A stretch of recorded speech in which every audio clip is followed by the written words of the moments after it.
السلام علیکم. Fair and square. Pakistan تاروں کی نگری چندہ کی نگری بن گیا ہے. یہ فلمی ویسے شعر ہے، نور جہاں نے گانا گایا ہوا بڑا مشہور، لیکن فلمی شاعر بھی بڑی گہری سوچ کے حامل ہوتے ہیں اور وہ شاعری میں شعروں میں بہت سی بات کر جاتے ہیں کہ تاروں کی نگری سے آ جا رہی چندہ کی نگری سے آ جا، اور وہ منع کو سلا جا. ہمارے ہاں منع کو سلانے والا ہی کام ہو رہا ہے اس وقت. آڈیو ٹیپس آ رہی ہیں، ویڈیو لیکس آ رہی ہیں. ویسے جیسے میں نے پہلے بھی کہا تھا کہ یہ بڑی دیر سے بھی چل رہا ہے. مجھے ایک اخبار کے ایڈیٹر نے، میرے اپنے اخبار کے اور پاکستان کا تقریباً وہ نمبر 1 اردو کا اخبار تھا، میں چیف رپورٹر تھا، اس کے ایڈیٹر نے میری ٹیپ ریکارڈنگ کرنا چاہیے. اس سے پہلے ایک بریگیڈیئر بشیر تھے، انہوں نے میری ٹیپ کرنا چاہیے آج سے کوئی 35-40 سال قبل. اس کے بعد ایک ہمارے SSP صاحب تھے، میرے وہ دوست تھے بڑے اچھے، انہوں نے چاہی. اور بھی اور اوکیزنز ہوئے اس طرح کے، اور میں نے دیکھا، خود بھی یہ میں نے دیکھا. اس کے علاوہ یہ ایک عام ٹرینڈ سا ہے. ایجنسیوں نے، اداروں نے، حساس اداروں نے، اب تو پرائیویٹ، اب تو جو سول والی ہیں IB بھی، وہ بھی نہیں چھوڑتے آڈیو لیکس. اور جس طرح ماضی میں ایک میرے دوست DIG اسپیشل برانچ، اللہ ان کے غریق رحمت کرے، وہ بتاتے تھے کہ میاں نواز شریف بات چیت کرتے تھے رومانٹک اپنی دوست کے ساتھ، تو کہنے لگے کہ میں نے بجائے وہ لمبی چوڑے ٹرانسکرپٹ پہ سمپل ایک لکھ دیا کہ لو talk between the chief minister and فلاں فلاں فلاں فلاں. تو یہ باتیں چلتی رہی ہیں. میں قطعاً کسی طور پہ بھی ان غیر اخلاقی حرکات کا، جس سے پرائیویسی انسان کی ذاتی انفرادی حیثیت کو زیادہ اچھالا جائے ایک نیگیٹو طریقے سے، اس کا ہرگز خلاف ہوں. لیکن audio tapes, audio leaks, video tapes, video leaks چھوڑیں، اب افسانوی قسم کی ویڈیوز بھی آ رہی ہیں.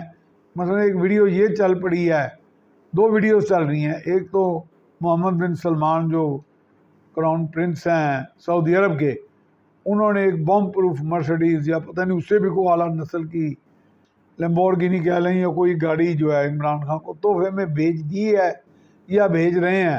اور ساتھ یہ کہا ہے کہ جی ہمیں اس کی بھی نہیں پرواہ کہ وہ جو گھڑی میں نے آپ کو دی تھی آپ نے بیچ دی، کیونکہ اس کے نتیجے میں آپ نے ایک ترقی والا کوئی پروجیکٹ لگایا تھا، سڑک بنائی تھی غالباً، کیا کیا کیا. یعنی وہی سارے افسانوی باتیں، چندہ کی نگری، تاروں کی نگری میں آ جا اور منع کو سلا جا. یہ منع جو ہے نا، وہ سارے ہماری قوم منع بنی ہی ہے اور افسانے سن رہی ہے، کبھی عمران خان کے، کبھی شہباز شریف کے، کبھی کسی کے. اور عمران خان تو پھر بہت بڑے افسانہ نگار اور قصہ گو ہیں، اور اس قصہ گوئی میں پوری قوم مسحور ہے اور مست ہے. رزق مل رہا ہے، روٹی مل رہی ہے، آٹا سستا ہے، مہنگا ہے، بجلی موت کے منہ میں لے جا رہی ہے، کیا ہو رہا ہے. لیکن افسانوں کا اپنا ہی مزہ ہے چندہ کی نگری، تاروں کی نگری میں. اب محمد بن سلمان نے جو، یا ان کے والد نے جو ان سے بھی بڑے ہیں رتبے میں بھی، اور ان کے والد ہیں اور شاہ ہیں سعودی عرب کے، انہوں نے جو میاں نواز شریف کو بلایا، پھر اگر اس کا اسے تقابلی جائزہ لیں تو کون کس کے ساتھ کھڑا ہے اور کس کے ساتھ کھڑا ہونے سے کس کا فائدہ یا نقصان ہے، یہ دونوں کو آپس میں تقابلی جائزہ یا ٹکراؤ کر کے دیکھ لیں، خود ہی کو نتیجہ اخذ کر لیں. یہ تو پھر لگتا ہے یا تو یہ بھی افسانہ ہے یا وہ بھی افسانہ ہے. تو یا پھر ہمارے دوست جو ہیں وہ ہمارے ساتھ افسانہ گوئی کر رہے ہیں، جو ہم بھی انجوائے کر رہے ہیں اور ہماری جگہ صحیح بھی ہو رہی ہے اور ہم اعلی کار بھی بن رہے ہیں.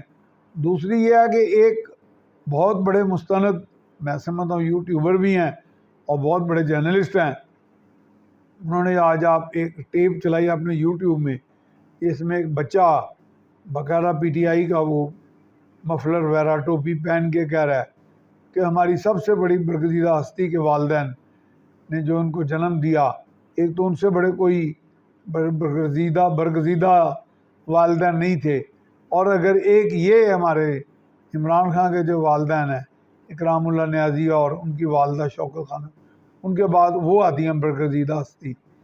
یعنی درمیان میں تمام برگزیدہ اور متبرک والدین، بڑے بڑے پیغمبروں کے، بزرگوں کے، وہ بیچ میں سے نکال ہی دیے گئے. تو یہ وارفتگی کا، دیوانگی کا یہ کیا سٹائل ہے، یہ کیا ڈگری ہے، کیا درجہ ہے. یہ تو ہمیں میرے خیال قیامت سے بڑی قیامت ہے. وہ ملک یا ریاست یا معاشرہ کس ڈگر پہ چل پڑا ہے.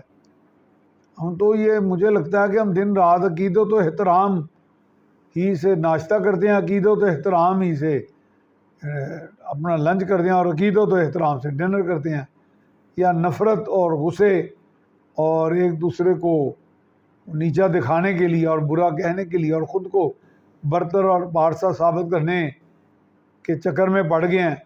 کوئی کسی کا مرشد ہے اور کسی کے پاس روحانی فیض ہے, کسی کے پاس عسکری فیض ہے اور بالکل ہی کوئی بے فیض ہے. تو یہ ساری چیزیں کہاں پہ ہمیں لے جائیں گی؟